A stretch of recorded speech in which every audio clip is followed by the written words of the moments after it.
Bismillah, Assalamualaikum warahmatullahi wabarakatuh. Perkenalkan, nama saya Abdul Aziz, saya dari mahasiswa KPI UIN Sunan Kalijaga. Di sini saya akan membahas mengenai analisis wacana kritis Van Dijk pada teks berita online liputan6.com pada kasus penyerangan Novel Baswedan. Ya, mengapa saya mengambil topik ini sebagai pembahasan analisis wacana? Karena dari rentetan kasus tersebut ini sangat unik ya, karena Novel Baswedan adalah seorang penyidik KPK dan termasuk aparat pemerintah. Kemudian kasus ini sampai berlama-lama atau sampai berlarut-larut tidak terselesaikan kasusnya. Pada berita di liputan6.com menyebutkan bahwa setahun penyerangan Novel Baswedan itu tidak menemukan titik temu mengenai siapa pelaku atau siapa yang harus dihukum, siapa yang harus bertanggung jawab terhadap kasus Novel Baswedan. Kemudian sebelum membahas mengenai analisis Van Dijk, sebelumnya saya ingin membahas mengenai analisis wacana itu sendiri. Analisis wacana itu ada dua, yang pertama analisis wacana dan analisis wacana kritis. Yang pertama, analisis wacana dalam lapangan politik adalah praktik pemakaian bahasa, terutama politik bahasa ya, karena bahasa adalah aspek sentral dalam penggambaran suatu objek, dan lewat bahasa ideologi terserap di dalamnya. Maka aspek inilah yang dipelajari dalam analisis wacana. Jadi secara garis besar analisis wacana adalah mempelajari mengenai studi bahasa. Selanjutnya analisis wacana kritis atau critical discourse analysis. Wacana di sini tidak hanya dipahami sebagai studi bahasa. Analisis wacana menggunakan bahasa dalam teks untuk dianalisis, tetapi bahasa yang dianalisis di sini berbeda dengan studi bahasa dalam pengertian linguistik tradisional. Bahasa dianalisis bukan dengan menggambarkan dari aspek kebahasaan, tetapi juga menghubungkan dengan konteks. Ini yang sebagaimana dijelaskan oleh Arianto pada tahun 2011 di dalam bukunya. Selanjutnya mengenai analisis wacana Van Dijk. Analisis wacana Van Dijk dalam strukturnya itu atau modelnya itu memiliki tiga susunan atau tiga bangunan. Yang pertama adalah teks, yang kedua adalah kognisi sosial, kemudian yang terakhir adalah konteks sosial. Dan inti dari analisis wacana Van Dijk ini adalah mengelompokkan ketiga bangunan tersebut ke dalam satu kesatuan analisis. Yang selanjutnya pembahasan mengenai teks ya, itu yang diteliti adalah bagaimana struktur teks dan strategi wacana yang dipakai untuk menegaskan suatu tema tertentu. Kemudian di level kognisi sosial mempelajari proses produksi berita yang melibatkan kognisi individu dan pembuat berita. Dan yang terakhir adalah membahas mengenai konteks sosial yang mempelajari bangunan wacana yang berkembang di masyarakat akan suatu masalah. Selanjutnya di dalam analisis Van Dijk ini ada tiga struktur ya yang disebutkan sebelumnya. Yang pertama itu elemen strukturnya pertama makro, kemudian ada struktur, kemudian yang terakhir adalah struktur mikro. Struktur makro ini merupakan makna global atau umum dari suatu teks yang dapat diambil dengan melihat topik atau tema yang dikedepankan dalam suatu berita. Biasanya ini bisa dilihat dari judul berita atau topik yang dibawakan oleh media itu sendiri ya. Kemudian yang selanjutnya adalah struktur. Itu merupakan struktur wacana yang berhubungan dengan kerangka suatu teks, bagaimana bagian-bagian teks itu tersusun ke dalam berita secara utuh. Dan selanjutnya adalah struktur mikro, yang mana makna wacana ini dapat diamati dari bagian kecil dari suatu teks, yakni kata, kalimat, proposisi, kemudian anak kalimat, dan prafrasa dan gambar. Nah, selanjutnya ini ada elemen wacana Van Dijk ya. Ini adalah wacana Van Dijk ini ada beberapa elemennya. Yang pertama dari struktur makro itu yang diamati dari struktur makro itu adalah topik atau atau tema yang digunakan dalam berita. Elemennya adalah topik. Kemudian struktur yang diamati adalah skematik, bagaimana bagian dan urutan berita yang diskemakan dalam teks berita utuh. Elemennya adalah skema. Kemudian struktur mikro.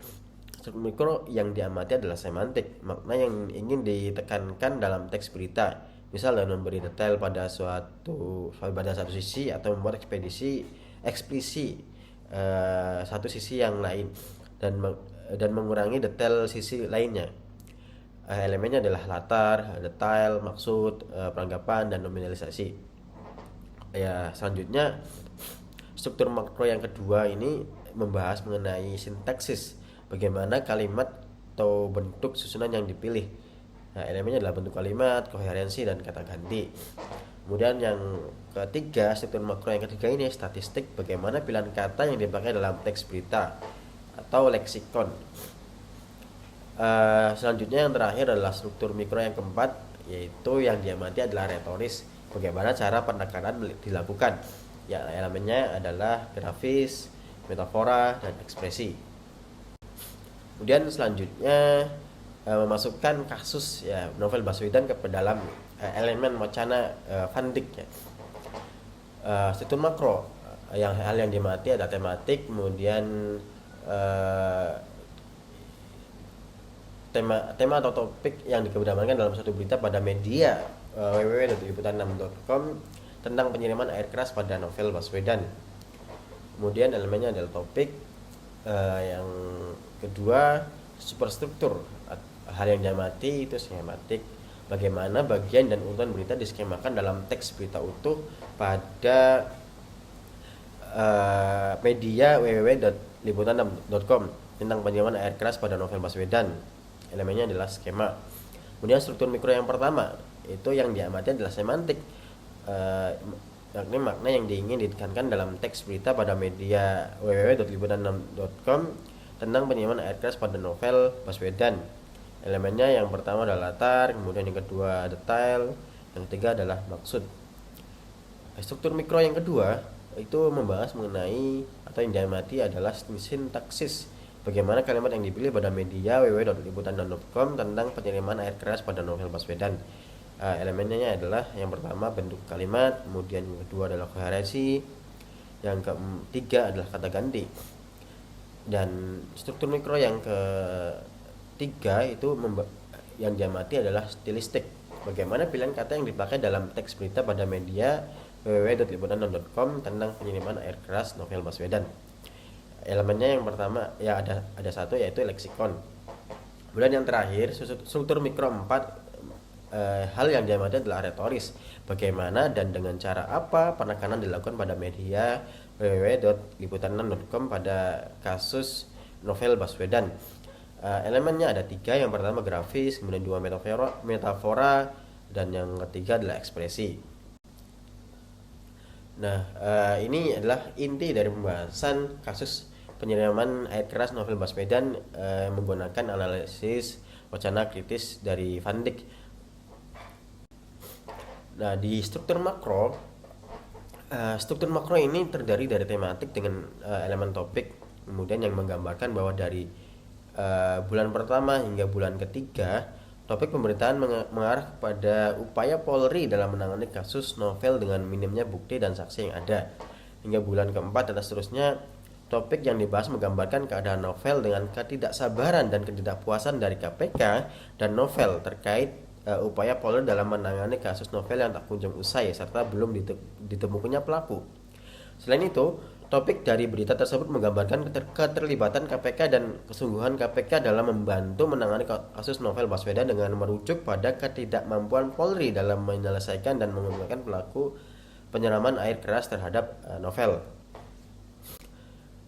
Di struktur yang kedua adalah superstruktur ya. Di sini terdiri dari skematik dengan elemen skema, menggambarkan bahwa di setiap skema pada pemberitaan novel Baswedan yang merupakan sumber pemberitaan dan juga sebagai korban diberitakan dari penutur dan penulis berita.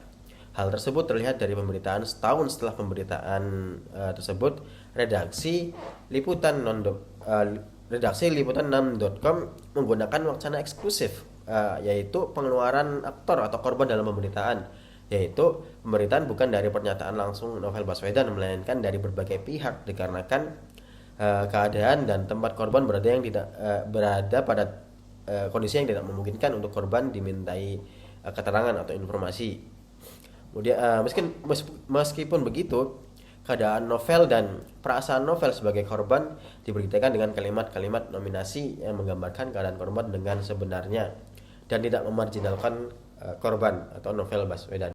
Struktur mikro yang satu yaitu terdiri dari semantik dengan elemen latar, detail, dan maksud yang menggambarkan kejadian dan latar belakang pemberitaan dengan novel Baswedan sebagai aktor utama. Diperlihatkan ketidakberdayaan korban dengan kalimat-kalimat identifikasi, terutama identifikasi subjektif dari redaksi yang membuat pembaca itu merasa iba kepada korban dan pelaku terlihat begitu sadis. Serta mulai dari pemberitaan keempat diperlihatkan ketidakpuasan dan kinerja Polri dalam menangani kasus novel karena sudah berlarut-larut tidak dapat menemukan pelakunya. Dengan membandingkan kondisi novel yang dirawat hingga 10 bulan dan menjalani perawatan lanjutan dan usaha Polri selama itu dalam upaya mengungkap kasus novel, sehingga maksud dan tujuan pemberitaan secara tidak langsung mengarah kepada KPK yang terus merasa tidak puas dan selalu mendorong dalam membantu penanganan kasus novel dengan kinerja Polri yang belum membuahkan hasil. Kemudian selanjutnya adalah struktur mikro yang kedua. Struktur mikro yang kedua terdiri dari sintaksis dengan elemen bentuk kalimat, koherensi, dan kata ganti yang menggambarkan bahwa selain menampilkan kalimat-kalimat yang membuat pembaca itu merasa iba dan mendukung novel, dalam pemberitaan juga terdapat kalimat yang memengaruhi kesan dan makna pembaca tentang lembaga KPK, terutama dari pemberitaan ketiga hingga seterusnya, yang menggambarkan lembaga KPK seperti lembaga yang penuh dengan ancaman dan bahaya. KPK juga selalu dimunculkan sebagai penutur pernyataan dari novel dan mendukung penuh juga melibatkan diri dengan Polri dalam mengungkap kasus novel Baswedan. Struktur mikro yang ketiga terdiri dari stilistik dengan elemen leksikon yang menggambarkan bahwa segmentasi dalam pemberitaan ditunjukkan hanya untuk kalangan elit, yaitu para pejabat dan politikus. Hal tersebut terlihat dari kata dan kalimat yang digunakan dalam pernyataan dan pemberitaan yang jarang diketahui oleh masyarakat umum. Hal tersebut juga dikarenakan status korban yang merupakan penyidik senior KPK, sehingga lumrah jika kasus penyiraman air keras yang menimpa novel hanya ramai di kalangan elit saja. Selanjutnya yang terakhir adalah struktur mikro yang keempat yang terdiri dari retoris dengan elemen grafis, metafora, dan ekspresi yang menunjukkan bahwa gambar atau foto yang digunakan mengundang simpati dan prihatin dari pembaca. Dengan sebagian besar pemberitaan menggunakan foto novel sebagai korban yang terlihat lemah, penuh perban dan terbaring di rumah sakit maupun di kursi roda. Terdapat juga beberapa pemberitaan, terutama pemberitaan awal dan keenam, yang menggunakan foto novel ketika masih dalam keadaan sehat maupun ketika menyelesaikan sebuah kasus korupsi yang menambah daftar prestasinya. Kesimpulan dari pembahasan analisis wacana Van Dijk pada pemberitaan kasus novel Baswedan di media www.liputan6.com adalah yang pertama, analisis wacana berita terlihat adanya kecenderungan redaksi liputan6.com dalam memihak novel Baswedan sebagai korban. Yang kedua, terdapat wacana eksklusi dari pengeluaran aktor, yaitu pengeluaran aktor atau korban dalam pemberitaan selama tahun pertama, dikarenakan kondisi dan tempat dari korban yang tidak memungkinkan untuk dimintai informasi atau dimintai keterangan. Kemudian wacana identifikasi, yaitu novel sebagai aktor utama dalam pemberitaan diperlihatkan keberadaannya mengenai kasusnya yang tidak terselesaikan oleh Polri. Wacana nominalisasi yang menghilangkan pelaku serta hanya menunjuk pada peristiwa dan korban. Wacana advokasi, yaitu mendesak pemerintah dalam menyelesaikan kasus novel. Wacana nominasi yang menyatakan keadaan korban dengan apa adanya tanpa memarjinalkan korban. Selanjutnya yang ketiga adalah wacana yang terbentuk dalam pemberitaan terkait citra Polri, yaitu diwacanakan Polri kurang bersungguh-sungguh serta ketidakmampuan Polri melaksanakan tugasnya dengan tidak terselesaikannya kasus novel selama 1 tahun. Sebaliknya, citra KPK menjadi terlihat baik dari adanya kejadian ini, dengan pemberitaan yang terus-menerus membahas tentang novel yang diwakilkan oleh KPK yang selalu menuntut dan mengupayakan penyelesaian kasus novel Baswedan. Sekian, terima kasih penjelasan pada kasus novel Baswedan. Semoga bermanfaat. Assalamualaikum warahmatullahi wabarakatuh.